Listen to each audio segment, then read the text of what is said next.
Tema número 3, a estudiar el campo gravitatorio. Bueno, los contenidos que veremos en este tema son interacción gravitatoria, la ley de gravitación universal. Para ello haremos una breve reseña histórica sobre las teorías acerca del movimiento planetario, los conocimientos previos, las leyes de Kepler, el enunciado de la ley de Newton para la gravitación universal, las características de la interacción gravitatoria y la justificación de las leyes de Kepler. En un segundo apartado veremos el campo y potencial gravitatorio. Estudiaremos el concepto de campo gravitatorio de una masa puntual, las líneas de fuerza, energía potencial gravitatoria, potencial gravitatorio, superficies equipotenciales, relación entre campo y potencial gravitatorio y campo y potencial gravitatorio de una distribución de masa, una distribución de masas puntuales. Por último veremos el campo gravitatorio terrestre, los satélites, y dentro de este apartado pues estudiaremos el campo gravitatorio terrestre, las variaciones de la gravedad de G con la altura, la energía potencial gravitatoria terrestre, algunos conceptos fundamentales de satélites, de velocidad orbital y velocidad de escape. Bien, vamos a hacer una breve reseña histórica sobre las teorías acerca del movimiento planetario. Empezaremos con Copérnico. Desde tiempos prehistóricos, los hombres se han sentido atraídos por el movimiento de los astros, sobre todo el de la Luna, el Sol y los planetas. El desarrollo de las matemáticas y el perfeccionamiento del instrumento de observación permitió realizar medidas y predicciones cada vez más precisas. Los trabajos del astrónomo danés Tycho Brahe son un buen ejemplo de la precisión alcanzada en las observaciones. Bueno, hay que decir aquí, añadir que el trabajo conjunto, los datos de Tycho Brahe fueron fundamentales para que Kepler, a partir del 1 de enero de 1600, en que hizo su viaje para reunirse con Tycho Brahe, pues como estamos diciendo, esos datos fueron fundamentales para que Kepler pudiera sacar sus tres leyes de Kepler. Bien, hasta el siglo XVI se suponía que la Tierra era el centro del universo y todos los demás planetas, incluido el Sol, giraban alrededor de ella. Esta era la teoría geocéntrica de Ptolomeo. En 1548, Copérnico concibió la teoría heliocéntrica, que como su nombre indica, sitúa al Sol en el centro.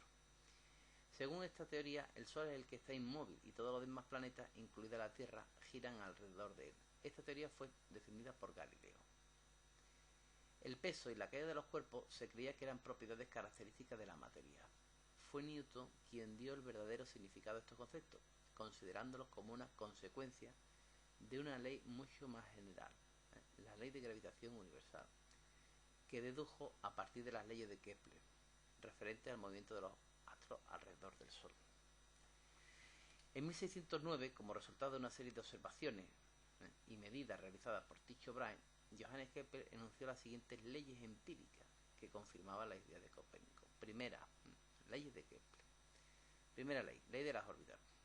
Los planetas giran alrededor del Sol, describiendo órbitas elípticas en uno de cuyos focos se encuentra el Sol.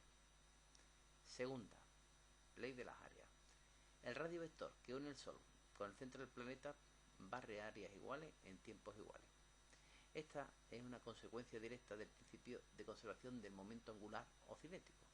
Nosotros ya hemos explicado en temas anteriores, primero, que era el momento de un vector, se definía como el producto vectorial de R, del vector posición R, por el vector en cuestión.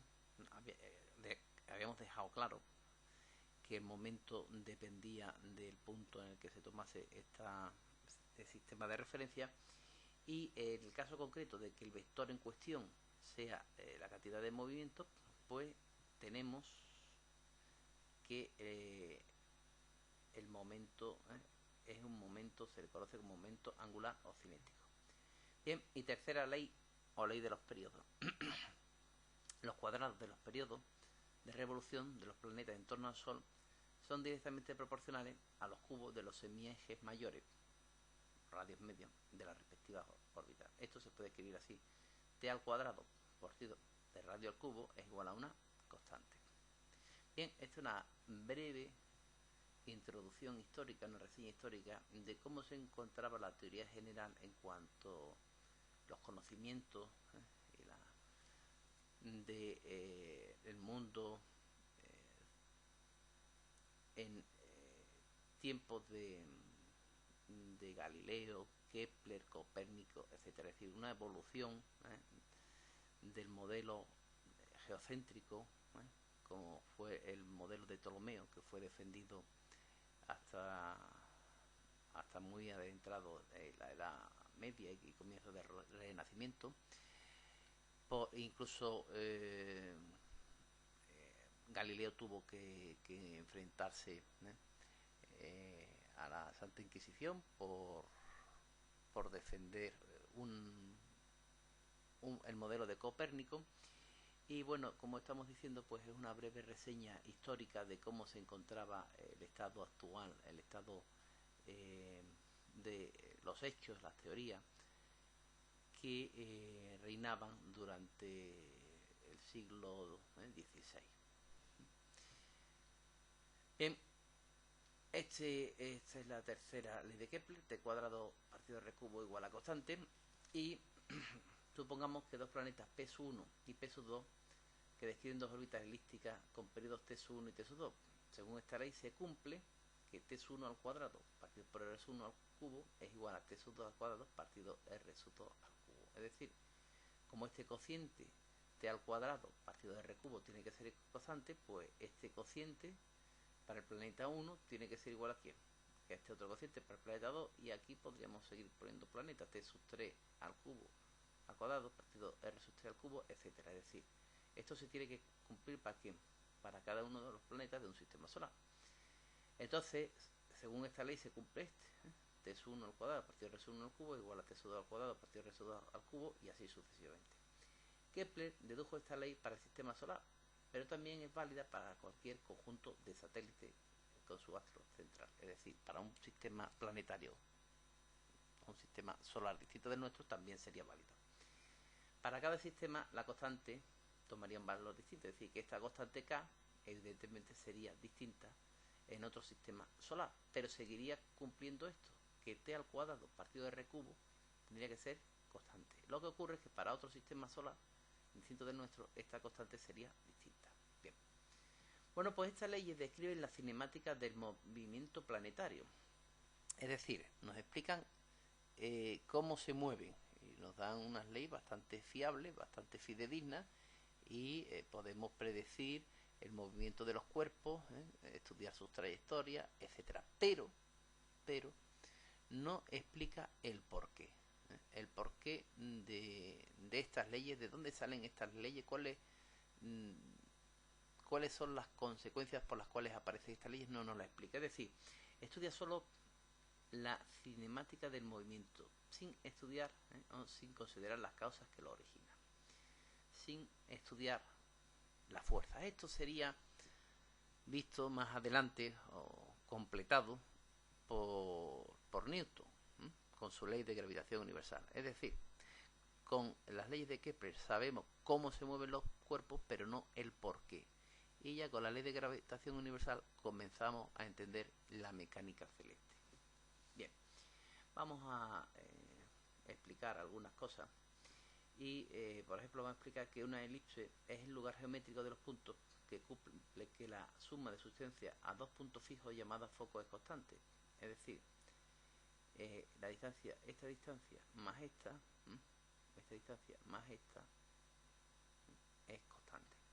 Entonces lo tenemos aquí. Una elipse es el lugar geométrico de los puntos que cumple que la suma de su distancia a dos puntos fijos llamados focos es constante. O sea, si yo, por ejemplo, considero este punto y sumo esta distancia desde el foco aquí hasta este otro punto que es el otro foco, pues esta distancia tiene que ser constante. La misma que esta, la misma que esta.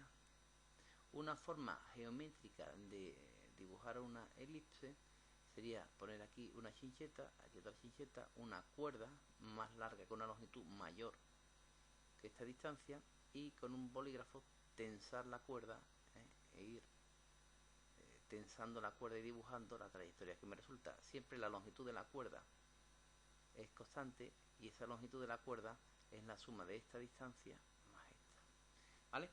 Entonces una elipse, como hemos dicho, es el lugar geométrico de los puntos que cumplen que la suma de su distancia a dos puntos fijos llamados focos es constante.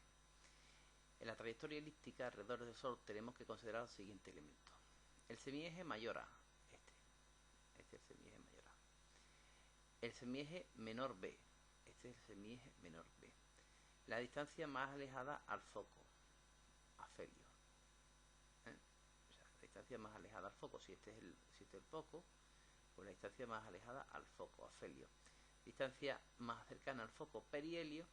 Y de la figura se deduce que la distancia media r de un punto al elipse a su foco coincide con el valor del semieje mayor a de la elipse. Quiere decir que para calcular el r sub a lo que se hace es que se suman las distancias, el afelio y el perihelio, y se divide entre 2, ¿no? Y es la distancia media.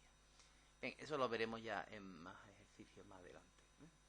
Pero lo que te viene a decir, ¿no?, es que la tercera ley, los cuadrados de los periodos son periodos directamente proporcionales a los cubos de los semiejes mayores. Dicho de otra manera, a los radios medios, ¿vale? Para cuando hagamos ejercicio. Muy bien, pues vamos a considerar aquí primero la distancia L sub a, que sería la distancia al afelio, la distancia al perihelio. Evidentemente la distancia al afelio más la distancia al perihelio sería 2 veces el semieje, 2a, ¿sí? R sub a más R sub P, R sub a más R sub P sería, como estamos viendo, si sumamos R sub a más R sub P es igual a 2a, y A por tanto sería igual a R, y sería R sub a más R sub P partido por 2, es decir que A se calcula pues sumando la distancia en el afelio más la distancia en el perihelio partido por 2. Es decir, cuando la órbita es alrededor de la Tierra, el punto más cercano se le llama perigeo y el más alejado apogeo. Bien. Bueno, aquí hay una serie de datos en esta tabla.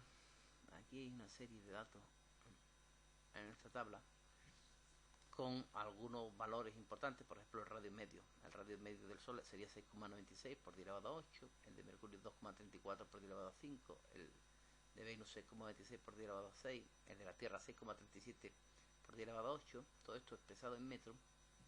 Hombre, y podemos ya ver una cosa, podemos ver que la distancia, por ejemplo, de la Tierra al Sol, pues son 150 millones de kilómetros. ¿Eso qué quiere decir? Que si yo comparo la distancia de los planetas al Sol, son magnitudes mucho más grandes que esta, que el tamaño de los planetas. Entonces el tamaño de los planetas, pues yo voy a considerarlo como si fueran partículas puntuales. Voy a hacer una aproximación y voy a despreciar este valor del radio de los planetas en comparación con la distancia con el radio medio de la órbita. ¿De qué estamos hablando? Pues por ejemplo en Mercurio, el radio de Mercurio es 2,34 por 10 elevado a 5, y aquí tenemos que el radio medio de la órbita es 5,79 por 10 elevado a 10. Dicho de otra manera, hay 5 ceros en el exponente, hay un orden de magnitud 5 veces mayor, es decir, sería 10 elevado a 5, y 10 elevado a 5 son 100.000 veces, es decir que la distancia del Mercurio al Sol es 100.000 veces más grande que el diámetro o que el radio del planeta. De este orden de magnitud estamos hablando. Entonces, realmente, si yo desprecio 1 frente a 100.000, pues realmente no tengo un gran error, porque este es 10 elevado a 5, este es 10 elevado a 10, eso significaría que entre uno y otro hay una diferencia de un orden de magnitud de 10 elevado a 5, y estos son 100.000, 100.000 veces. Si yo desprecio 1 frente a 100.000, pues no voy a obtener un grave error, el error no va a ser importante. Análogamente podemos ir mirando planeta a planeta con su radio medio de la órbita y ver que realmente podemos considerar a los planetas sin mucho margen de error como partículas puntuales. Aquí lo tenemos. A la vista de todos estos datos podemos considerar las masas de los astros. Aquí tenemos las masas de los astros. M mayúscula es la masa del Sol, 1,98 por 10 a la 30, y M la masa de cada planeta. Pues como la masa del Sol es mucho más grande que la masa de cada planeta, y además la distancia